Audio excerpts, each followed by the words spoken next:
Доброе утро, уважаемые телезрители. Я рад вновь приветствовать вас в студии программы «Новое утро».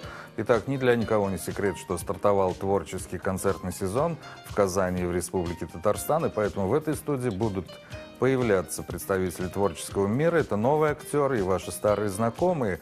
И сейчас стартуют театральные сезоны. В выходные мы проведем, например, вместе с Максимом Авериным и спектаклем «Отелло» в новом прочтении. В субботу откроет свои двери Государственный симфонический оркестр, а джазовые музыканты из Испании, Чили пакуют чемоданы, чтобы вновь участвовать в фестивале «Джазовая Казань». А сегодня в преддверии празднования 110-й годовщины Татарского театра имени Аскара Камала стартует сезон в этом театре знаменитым спектаклем «Зенгер Шаль», «Голубая шаль». Сегодня в гостях программы «Новое».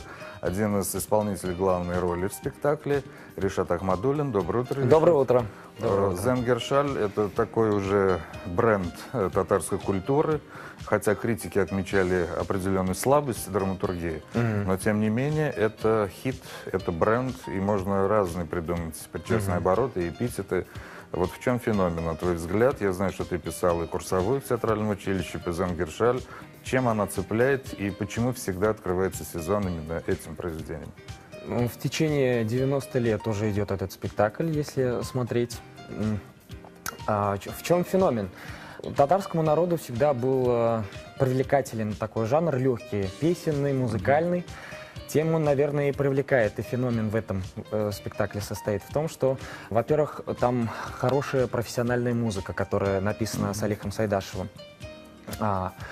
Драматургия, хоть и бытовая, но там открывается тема любви. Очень хорошее разделение на белые и черные, на отрицательных и положительных. И даже отрицательные персонажи, они иногда бывают интереснее прописаны и сыграны. Да, но на самом деле драматург дает образ Булата отрицательным героем, так как есть ремарка, данная Тинчуриным, что когда Булат говорит, надо спасать мою возлюбленную, Майсару от рук Ишана, он говорит, если она меня забыла, надо ей напомнить, и достает нож. Ну вот персонаж. Ты являешься представителем нового поколения Камаловского театра, и есть роли, вот будет роль в спектакле «Без витрил», есть «В ожидании», есть «Хаджа Насреддин». Вообще вот нынешнее состояние театра держится на вас сейчас, или у вас все-таки вот такая вот легендарная традиция, когда и старики, и молодежь все в одной связке работают? Нет, у нас, конечно, и старшее поколение, и молодое поколение работаем всегда в тандеме. Никто у нас не сидит без работы. Сегодня Всемирный день улыбок. Как актер справляется с этой миссией? Потому что иногда приходится улыбаться и сквозь силы, сквозь преодоление каких-то психологических преград, даже когда герой не симпатичен, не так ли? Мне это не очень тяжело дается, так как улыбаться — это мое жизненное кредо.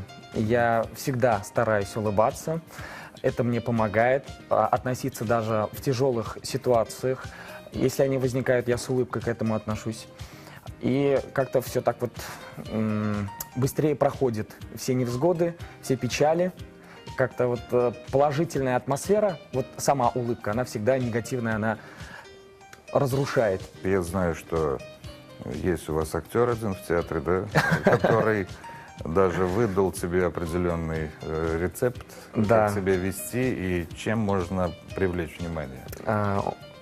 Есть у нас актер Ильтезар Мухаммадгалиев.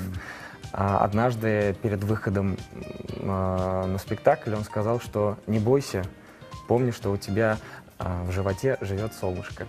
Это мне помогло. Спасибо ему. Ну что ж, замечательные слова. Мне еще нравится одна фраза, я не помню, кто ее сказал, что зло никогда не было таким обаятельным. Это речь идет о трансформации образов. Вот у тебя есть уже 2 отрицательные роли. Такая отрицательная роль у меня в «Ожидании», в спектакле «В ожидании». Там я впервые сыграл отрицательный образ. Не побоюсь этого слова, образ сутенера. Зритель, конечно, привыкший меня видеть всегда в положительных образах, немного так сначала негативно отзывался, что мне, то есть чуждо им видеть меня в таком образе, но потом говорят, что ты хорошо это делаешь, то есть мы верим тебе, и даже подходили после спектакля, мы хотели тебя просто убить. Даже так? Да, да, подходили. Как любят вас актеров, ваши Но, зрители? но это на самом деле для меня хорошая критика. Ну что ж, ну а сегодня мы возвращаемся вечером к классике, смотрим Зенгершаль.